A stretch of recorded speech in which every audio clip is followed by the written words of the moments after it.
First of all, my name is Wenbo Yang. Right now, I work for the RTD Coffee. It's a robotic coffee company. My job there is more like a coffee QC quality control. I know I roasting coffee for them, but I also do a lot of consultant business for like as a part time. Yeah. I was doing some research about you, and man, I was so blown away by all the different competitions you competed in.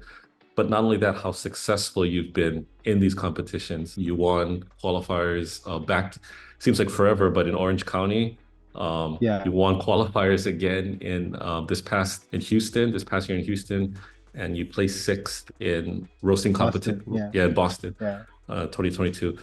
Can you share how long you've been roasting and what was like the first machine you've ever roasted on, or you could even go back as far as before you actually worked on an official coffee roasting machine like a popcorn popper or frying pan or anything like that?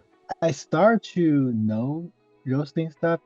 It's back to 2012 when I was in China. Yeah, we roasting on the small Chinese brand roaster. It's like a 500-gram coffee roaster. After that, most time I roasting on the Proster, the from the Korean brand. Yeah, that's what I used to roast the machine. I started my roasting as my full time from the 2018. I opened a shop in the US at 2018, so that's why I roasted more coffee openly. Yeah. Before that, it's kind of my hobby, right? Just like yeah, I just wanted to know how to roast, how the different try different region things, just play with that. Yeah. But take coffee roasting seriously from the 2018. Yeah. Well, excellent, because this year for qualifiers, it was a little different. Roasting was done at the event versus prior years where you would roast, at home and then bring your coffee. How was that experience roasting at qualifiers this time around? Actually, I really looking forward the qualify change it to this way because at 2020 we roast coffee at home, right? At our what we used to. I didn't feel that is competition. Yeah. Right now the new rule, the format, I feel it's really cool because I think this is a good experience. You can learn to be more prepared for the national competition, even for the world competition, if you have chance to kind of in that scenario to experience how the competition looks like. Yeah. So every competitor use the machine they never touch. Even they use some same brand, but it's still a new machine, right? So it's a new coffee beans. I think this is kind of competition. Yeah, I like it actually. The competitors that I've spoken to earlier said the same thing. So it feels more like a competition this way. And exactly, you're preparing yourself to be competing very similarly to nationals and worlds. Yeah. Wenbo, could you talk about your experience with the competition coffee itself? Your approach and how did you feel? Sure. When I got coffee, it says it's a wash process Guatemala. I use 500 gram as my sample roasted batches. So that means I only have one chance to try this coffee. So I just start with a pretty normal way, what I used to. The profile, I develop longer, like 1 minute, 50 seconds, what I usually do for medium light roast coffee. But for this coffee, after sample roast that when cupping, I feel it's a little overdeveloped. During the cupping, I feel it starts some roasty flavor. But after that, when coffee is cooling down, I can see a lot of potential acidity, the fruitiness coming out. Actually, it's not bad coffee. It's good coffee. It's good Guatemala. So I go, oh, nice. So which means I can to try to more lighter. I just go back to my the roasting curve from the dehydrate from the first phase. I feel it's okay. Yeah, the drying phase looks good, but the development time is a little longer. And also, when my coffee get into the first craft, I think the energy is a little more. So I feel the curve a little bit of flip. Yeah, so I feel okay. Yeah, I can make some change here. I did two changes. Just I would say after 160 degrees Celsius, I will lower my heat. I almost dropped all the halogen just like zero. Yeah, I don't want it to overdevelop this coffee, and also I only developed the 43 seconds. After competition, I was asking around. A lot of people they develop pretty longer. I think only one or two people similar us just a pretty short develop time. Yeah, take it challenging, but I feel good because when I try my coffee from the batch brew, I feel balance. yeah, acidity, yeah, everything's there. So yeah, pretty good try. So I think it's kind of lucky, yeah. That's great insight, Wenbo. And while luck is part of the competition as well, I mean, Yeah. just looking at how you've competed and how well you've done just shows, it isn't really luck too. You've done, an amazing job, in your roast or in your preparation to brewing. Speaking of roasting for the competition, how do you approach that versus roasting, production roasting, day-to-day roasting at your shop? For daily production, I think it really depends on the company, what customer you want to approach to them. Yeah, because I roast coffee for different kind of style of company. Yeah, some company they want to save the profile.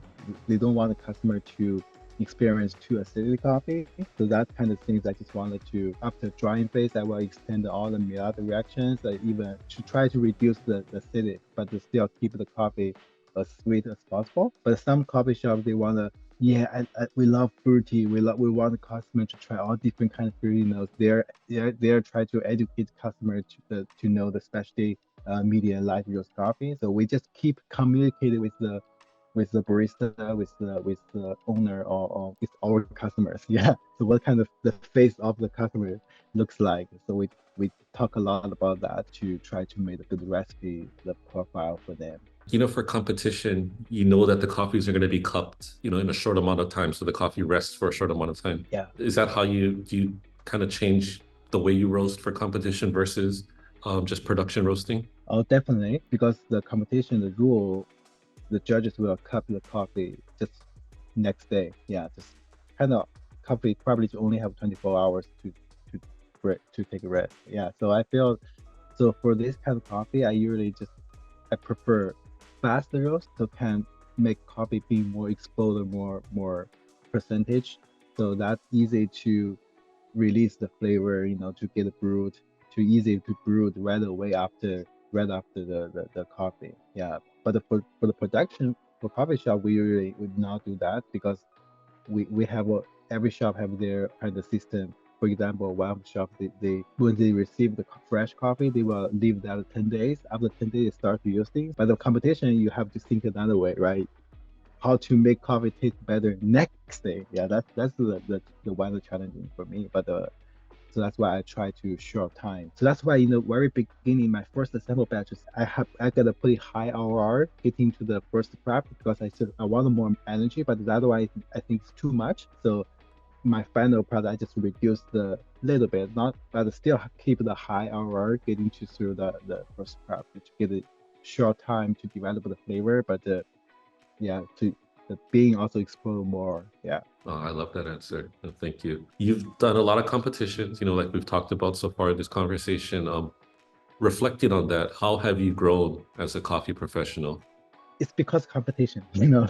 Yeah, if I don't sign up competition, I will never to learn something new stuff. You have to do a lot preparation, do a lot of researches to think about what direction, what thoughts you wanted to present. You still needed to gain a lot knowledge to learn from other competitor. You have to watch the other competitors routine to see, oh, that's something new you never thought before, right? So something a lot information we're getting here. So I think competition is a really, really good chance to help the people to become more professional way. I kind of wonder too, being that you've competed, so much and have done so well, have you inspired others, in your community to compete? And, are you coaching or helping out in those kind of ways? Yeah, specifically, I try to inspire or try to motivate the more a lot of Asian baristas because I just try to tell them, hey, you have to compete. You already done great job. So you just needed to step out, to jump to that stage. Because I'm a really good example for a lot of Asian group. They say my English is not good, so don't be afraid that I still can do that. You could do your English is even better than me, right? So don't think the language will be something stopper for you. Yeah, just do it. Yeah, yeah. I know. Because I used to know a lot of people just little shy. So, but right now I feel after year and year I saw a lot of Asian face in the competition. So I feel it's really good. Yeah, I think it help them can do better the coffee career. Yeah, the coffee industry just kind of in the transaction, but then they choose the coffee for like their like a long-term career. So I feel yeah that's kind of good stuff. Yeah. I definitely see that more than competitions, and you're doing a great job, Wenbo, in providing a platform and giving folks access, right? So you're competing in roasters in Chicago, but did you qualify for anything else too? Are you going to be competing in nationals for anything else in Chicago as well? Yeah, latte art. Latte art too? Chicago. Yeah, Wow. because so Chicago, I will be busy because I have two competitions Yeah. happening together. You Yeah, were yeah. So I and you were runner-up last year in latte art, so you're going for it again. Awesome. Um, yeah. so you're going to be really busy, but focusing just on U.S. Coffee Roasting Championship. What are you hmm looking forward most to competing in Chicago for the roasters? Because right now I'm kind of trying to start in preparation for the national championships. Yeah, because I just bought a lot of different green beans. So I just try to mess it up to see how to roast the new coffee in a short time to make that taste better. Yeah, I try to build up the system. The national qualifier, national competition is like a test for myself to see if that works or no. Yeah, just like to approve to check check it out. I think that's the fun. Yeah, I know competition you need the lucky too, but I just try to build out like a new how to say structure or something. Yeah, just try to build out some. So if that works, which means yeah, I can share this to other people who want to do that to know. Yeah, if not works, then maybe I just come back next year to yeah keep improve keep improve. Yeah. Oh, that's awesome. And yeah, looking forward to seeing you compete at roasting in Chicago, Wemble. Um, Yeah. our last question, and thanks again so much for the time. You've competed all over the country, in fact, all over the world. You made it to, the World Brewers Cup in Athens. Yeah. Uh, but what is your most memorable coffee experience thus far in your career? I think best memory is definitely I would like to say still like when I win the US national the Brewers Cup. Yeah, because I know I compete a lot. I compete every year. Yeah, I competed all different categories. But to be honest, I never think about it to win the competition. Yeah, I always just wanted to learn from the competition. That's the moment is like it's kind of really really unbelievable moment. Yeah, but I tell myself that's already passed. So now I need to get a new find a new most exciting things to do. Yeah, yeah, it's kind of my time.